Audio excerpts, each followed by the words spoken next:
From a very young age, I have often asked myself this question. When a team wins or loses, who truly carries the weight of accountability? The leader or the people they lead?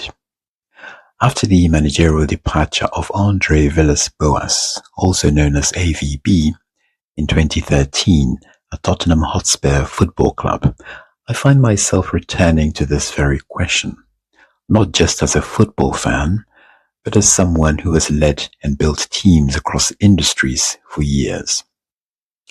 Andres Villas-Boas is often a footnote in Tottenham's history. He shouldn't be, but he is. In the 2012-2013 Premier League season, AVB guided Spurs to 72 points, a club record at the time, and produced one of the most tactically disciplined campaigns the club had seen in years.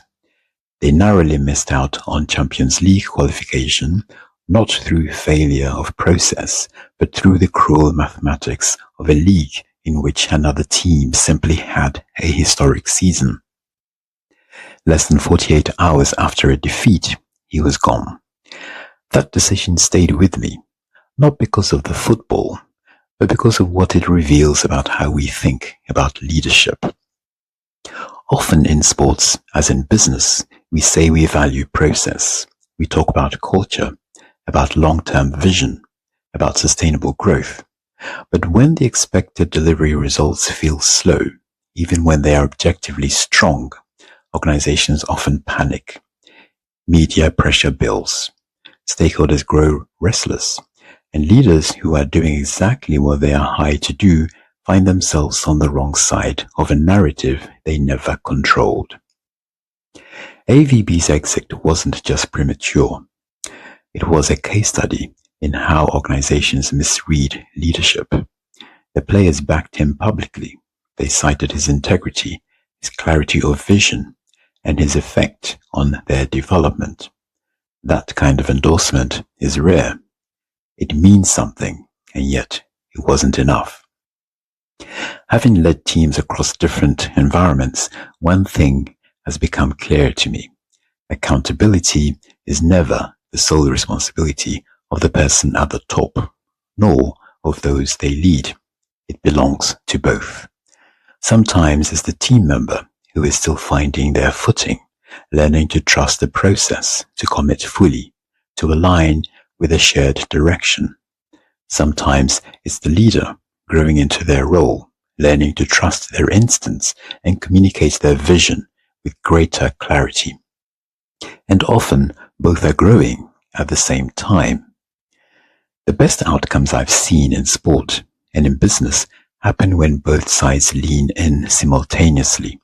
The leader drives performance and shapes culture. The team communicates openly, aligns with purpose, and steps fully into their role. It's a relationship, not a hierarchy.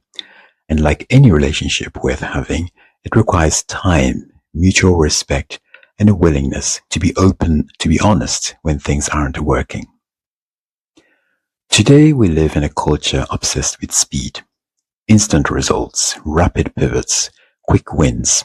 And while agility matters, there is a real cost when we apply that lens to leadership development and cultural transformation. A leader stepping into a new organization, whether a head coach, senior manager, or chief executive, needs time to read the environment, to earn trust, to embed new ways of thinking. A team learning to adapt to new expectations needs space to make mistakes, to recalculate, and to find its rhythm. None of this happens overnight.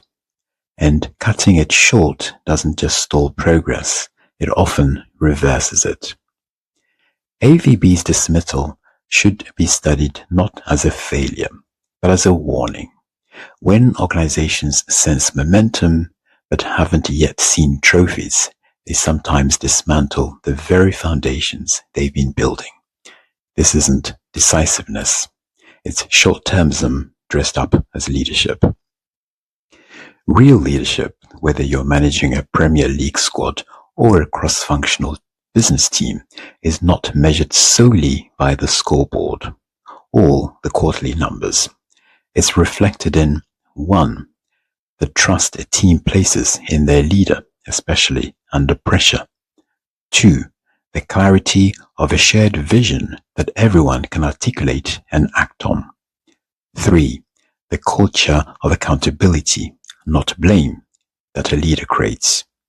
4. The willingness to plant seeds, knowing someone else may harvest them.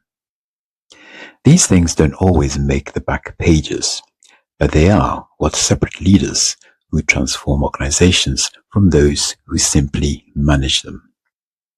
Whether in the dressing room or the boardroom, the question remains the same.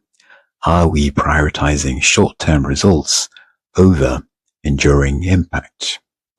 Are we discarding leaders who are planting the seeds of lasting transformation simply because we cannot yet see the harvest? If we genuinely value progress over optics, it's time to change how we define and measure leadership, not by how fast results come, but how deep the foundations go. The best leaders don't just win games, they build organizations that know how to keep winning long after they've moved on. Thank you for listening.